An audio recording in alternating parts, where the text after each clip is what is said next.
Vamos a meternos de lleno ya en el próximo tema y a modo de disparador de la charla que mantendremos con José Olivera para repasar todos los temas que tienen que ver con la educación. Vamos a una encuesta que hizo Marianela Lugano en las calles, haciendo referencia a qué opina la gente, qué opinan los uruguayos, por ejemplo, cuando hay un paro de docentes, si entienden las medidas, si en definitiva las reivindicaciones que están defendiendo son conocidas por la población, si se justifican o no ese tipo de movilizaciones, y esto va a servir entonces de introducción para lo que estaremos charlando en algunos minutos aquí en Buen Día Uruguay. Vamos con la encuesta. ¿Los paros pueden llegar a perjudicar la imagen de los sindicatos? Me da la impresión que los paros están justificados pero mal implementados, porque siempre los rehenes son los mismos, que son los estudiantes, ¿no? Me parece que habría que buscar otra forma para tratar de solucionar donde corresponden los problemas que tienen los sindicatos. No creo que es una manera de justamente hacer fuerza. Lo que pasa es que tenemos que entender que si esa es la medida que tienen para hacer fuerza, para reclamar lo que necesitan, ¿cuál es el otro medio? Yo pienso que a mi criterio lo único que hacen es no lograr que ellos, ¿cómo te puedo decir?, puedan llegar a tener algo, porque la verdad que están haciendo, por ejemplo, ella está haciendo un sacrificio bárbaro para estudiar y a veces va y vuelve como si nada. Entonces a veces el sindicato no está de parte de los estudiantes, me parece.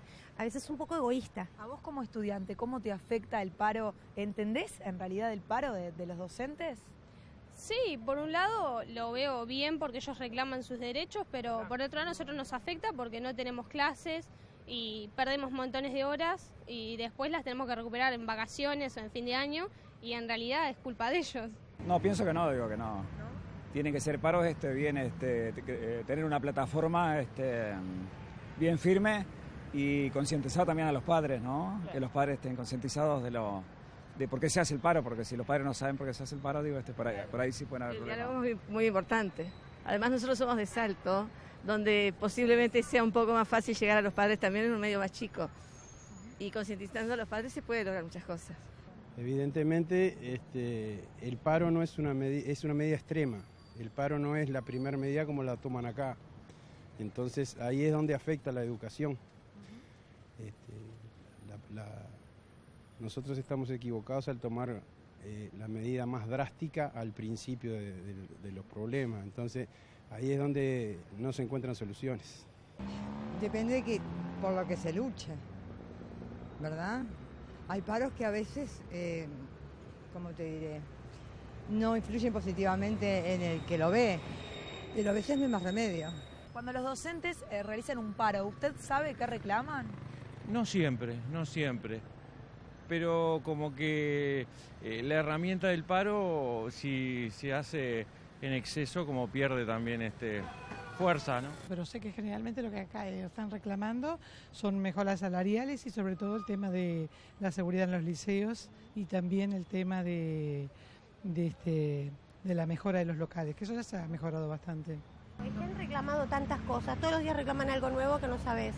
Porque la verdad que cuando reclaman una cosa no terminan con una y empiezan con otra. Parece que a mi criterio yo estoy totalmente desconforme, porque no es que todos los días salgas a pelear, tenés que pelear por algo justo, genial, te lo dan, pero vos también tenés que dar algo, no todos los días me voy a poner, todos los días voy a salir a gritar por algo diferente, entonces me parece egoísta de parte de ellos. Generalmente nosotros nos enteramos por la prensa y tarde de cuáles son las reivindicaciones que ellos quieren, ¿no? Digo, a veces son justas, a veces no. Muy bien, y ya recibimos a José Olivera, el secretario general de FENAPES, Federación Nacional de Profesores de Educación Secundaria. Muy bienvenido. Buen día. Y bueno, el primer choque de esta entrevista ya es con la opinión, ¿verdad?, de la gente en la calle. Algunas opiniones, además, muy interesantes, por cierto. Y lo que es la percepción a veces de la gente de la medida de paro, ¿no?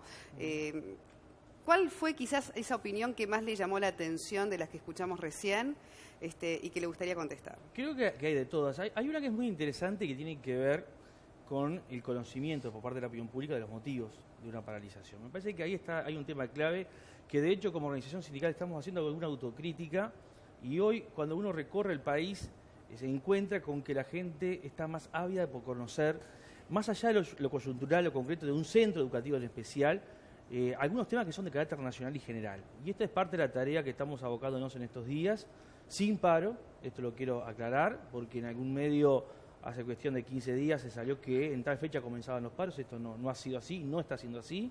De hecho, nosotros venimos a recorrer la semana próxima pasada el norte del país, el extremo norte, Bella Unión, Artigas, Salto, y hemos estado en ese contacto con la gente. Muchas veces, decía una de las entrevistadas, decía, un día reclaman una cosa y otro día reclaman otra, es como, bueno, hay cuestiones coyunturales que yo las puedo reclamar en un determinado contexto, en un determinado lugar, que no se repiten en otro, y capaz que allí hay otro reclamo que no tiene nada que ver con el anterior. Esto a veces también lleva a confundir, pero lo que sí es cierto es que hay una necesidad de transmitir cabalmente, claramente a la ciudadanía los elementos centrales en un año clave como es este año del año presupuestario. A propósito un poco también de su exposición como vocero del sindicato, de la federación en muchísimas oportunidades, ¿genera eso, amerita, de que tenga un ida y vuelta con los alumnos? Por ejemplo, a la hora de tomar una medida, que venga algún alumno, le haga un planteo, o en todo caso cuestione algunas de las decisiones que se tome, no por usted solo, sino a nivel general de los sindicatos. Sí, hay una vinculación pedagógica que siempre se trata de transmitir estos elementos. O sea, los trabajadores de educación, los docentes en particular, somos trabajadores de la palabra. Y el diálogo y la comunicación con los estudiantes es lo primero que tenemos que mantener. Y en segundo término, en otro plano, hay una constante comunicación con el movimiento estudiantil. Muchas veces se reciben efectivamente cuestionamientos de los estudiantes y otras muchísimas más hay un entendimiento cabal. Porque yo voy a poner un ejemplo bien concreto. Cuando en un centro educativo se reclaman condiciones de trabajo, yo no estoy reclamando condiciones para estar cómodo yo como trabajador. En realidad lo que estoy reclamando son condiciones para que tanto estudiantes como trabajadores tengamos las condiciones en las cuales hacer cada uno su tarea de la mejor forma. Esto es fácilmente comprensible y apoyado, tanto por estudiantes como padres. Y hay otros aspectos más estructurales, más generales, más globales, que muchas veces hay que discutirlo con los estudiantes porque hay desde un desconocimiento hasta falta de información que le permita hacer una comprensión más cabal de por qué de ciertos hechos. José, a veces uno tiene claro qué son las cosas que piden en realidad. Quizás no se sepa, algunas personas no sepan tal paro a qué pedido, digamos, corresponde, pero en realidad hablan siempre de las mejoras salariales, las mejoras edilicias, las reivindicaciones muchas veces están claras, pero en una situación como la que se está atravesando en materia de educación también, a veces la opinión pública se pregunta, bueno, y de parte de los docentes, y de parte de los profesores, está claro lo que se pide, pero está claro lo que están dispuestos a dar para poder empezar esa transformación en la educación que el país está necesitando. Obviamente que las transformaciones en materia de educación va a requerir del concurso, el apoyo y la participación y el compromiso de los docentes, pero también de otros actores. Y acá es donde tenemos un problema muy serio. Si uno analiza los últimos años, han habido acuerdos multipartidarios que han excluido a los docentes. Hay acuerdos multipartidarios que naufragaron rápidamente porque los partidos políticos tienen otros tiempos que no son los de la educación. Un partido político tiene una serie de propuestas y quiere que son medidas concretas, muchas veces sin decir cómo se van a hacer, y quiere resultados para mañana porque tiene que demostrar ante la ciudadanía esos resultados. Y esto ha excluido a los docentes. Entonces ahí tenemos un primer problema que es este diálogo de sordos que tenemos hoy en la sociedad uruguaya en materia de quienes tenemos alguna responsabilidad y algún aporte que hacer en la materia. Entonces, yo no le puedo pedir compromiso a los docentes cuando muchas veces las medidas que se anuncian o los acuerdos que ya llegan son de cúpulas sin tomar en cuenta la realidad, sin tomar en cuenta la opinión. Por ejemplo, yo quiero señalar dos hechos bien concretos. En 2010 tuvimos un acuerdo multipartidario donde había una lista de cosas a hacer, nadie dijo cómo se iba a hacer, en qué tiempo y quiénes los iban a hacer. Ese acuerdo del 2010, celebrado por el gobierno entrante de Mujica y los partidos políticos, naufragó en un año. Y llegó a que en febrero sin concretar una sola de esas medidas. ¿Pero qué cosas pedían? ¿Qué cosas pedían que ustedes no podían hacer? No, pero a ver, el problema es cómo uno considera la labor docente. Si yo considero la labor docente como un mero aplicador de recetas y cosas que definen otros qué hacer, muchas veces esos otros sin conocer la realidad educativa, sin conocer la práctica docente, sin conocer el funcionamiento de las instituciones, sin votar los recursos necesarios, es como si yo viniera acá y usted le pidiera, muchachos, quiero un programa de excelencia, pero se van a tener que hablar con un tenedor para sacar el programa. Entonces, ahí hay una diferencia sustantiva a la hora de poder plasmar en la realidad. Y esto se lo dijimos al presidente Mujica en febrero del 2012, cuando el segundo acuerdo. Mire, presidente, si usted quiere el concurso de los docentes, si usted quiere el compromiso de los docentes, nosotros tenemos propuestas, tenemos ideas, las pusimos arriba de la mesa. La última reunión fue el 22 de febrero. El 23 de febrero el presidente Mujica estaba firmando un acuerdo multipartidario con todos los partidos y excluyó nuevamente a los estudiantes, excluyó a los docentes, excluyó al movimiento sindical. Entonces, hay opciones políticas que hacen los gobernantes que después tienen sus consecuencias prácticas y muchas veces, y aquí está el problema del asunto, se responsabiliza exclusivamente a los docentes de esos malos resultados sin que se analice la política que se ha definido a llevar en práctica y quién la puso en práctica. Entonces, ahí hay una cuestión que el sistema político tiene que sincerarse. Decir, bueno, nosotros no estamos pudiendo con este tema, necesitamos el concurso de otro, generemos las condiciones políticas para formar un amplio acuerdo político y social que permita ponernos de acuerdo en 4 o 5 cosas que nos permita transitar en el mediano plazo y largo plazo en cambiar los resultados que hoy tenemos. Falta voluntad política. Falta voluntad política y sobre todo falta una práctica política que genera además credibilidad y confianza, porque esto se construye. Ahora, ¿no dijo María Julia Muñoz que se va a crear esta comisión consultiva donde justamente, ya lo anunció, de hecho, va a haber como una instancia de diálogo justamente entre las distintas partes? Y ustedes también ya criticaron esa comisión. Y lo que pasa es que uno tiene, lo decía recién, credibilidad política. A ver, si yo tengo un gobierno que asume y dice, no vamos a poner lo político por sobre lo legal. Esto lo dijo el presidente Vázquez y su gobierno apenas asumió. Y yo tengo una Constitución de la República que me dice que los entes de la educación son autónomos, la ANEP y la universidad, una más autónoma que la otra porque es gobernada. Yo no conozco una propuesta de las autoridades de la ANEP que asumieron hace cuestión de 4 días, ¿no? Entonces, el primer marco de referencia que yo tengo que tener claro a la hora de construir ese escenario político y generar esa confianza es, bueno, ¿qué papel van a jugar las autoridades de la ANEP que son autónomas? ¿El Ministerio va a apoyar, va a respaldar los planteos de las autoridades de la ANEP o no lo va a hacer? ¿O la ANEP es apenas, y sus autoridades, una polea de transmisión de lo que quiere el Ministerio de Educación y Cultura? Porque eso es lo que dice la Constitución de la República. Me podrá gustar más o menos la Constitución, pero es la que existe y la que tenemos que respetar todo. Entonces, si yo la respeto en una parte, la tengo que respetar en todo. Esto es lo que nos genera desconfianza en el terreno político, porque hay efectivamente una debilidad muy fuerte de la ANEP, y donde los partidos políticos, a través de estos acuerdos multipartidarios, buscan autoridades que sean polea de transmisión, que no sean capaces de generar ideas propias y que no sean capaces de generar una dinámica de diálogo y de confianza con los trabajadores de educación que permitan construir políticas a mediano plazo. Dicen que muchas veces el diálogo se rompe cuando llega la instancia del paro.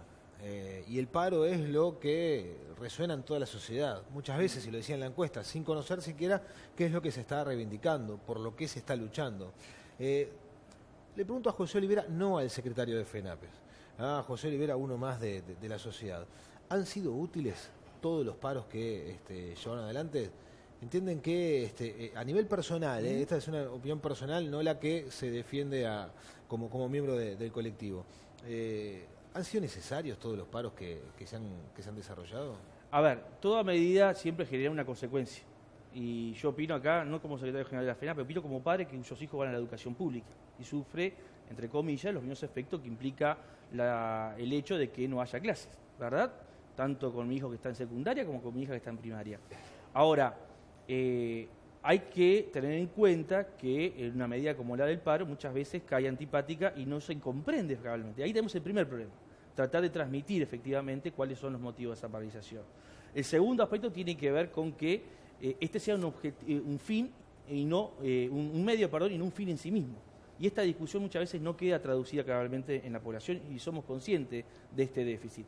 Es decir, nosotros creemos que hay alternativas, yo estoy convencido que hay alternativas al paro. Al paro a nosotros, en lo personal, creo que es una medida a la cual se llega luego de un proceso y esta visión la aporto en todas las discusiones que tengo en los ámbitos sindicales. Yo soy un convencido que a la alternativa, o mejor dicho, complemento al paro es la negociación colectiva y aspiro que de la otra parte haya voluntad política para que en los ámbitos de negociación podamos encontrar acuerdos, no unanimidades, acuerdos en la medida que se puedan construir.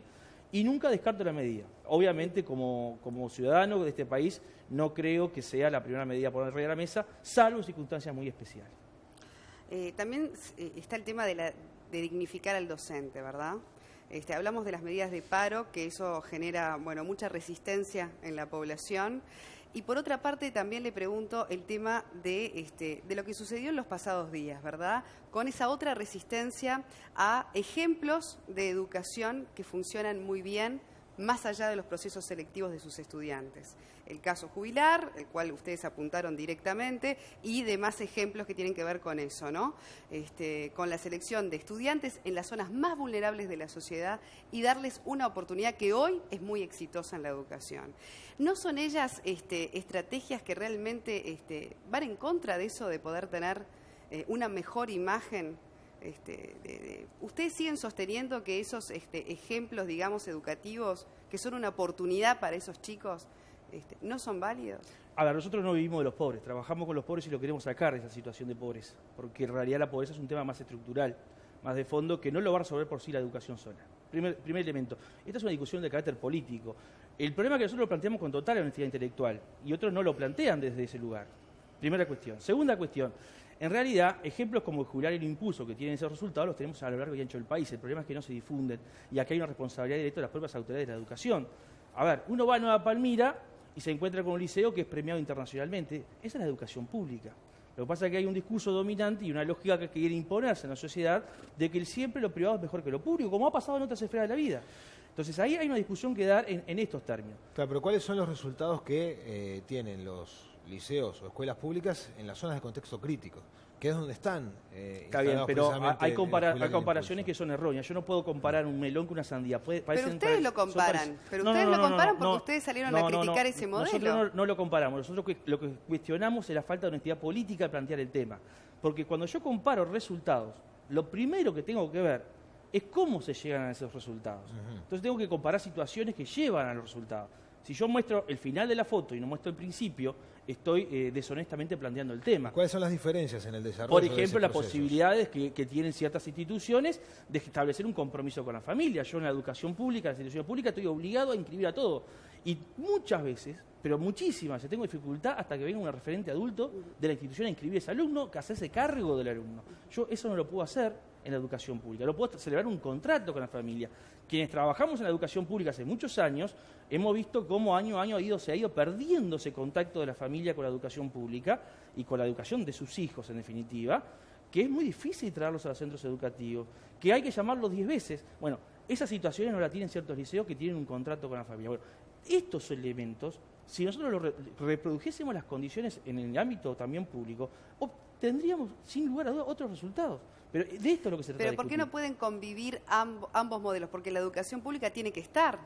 Justamente la ventaja que tiene es la escuela para todos. Está bien. La escuela para todos es otro concepto mucho más amplio que lo podemos discutir y nos llevaría a un programa.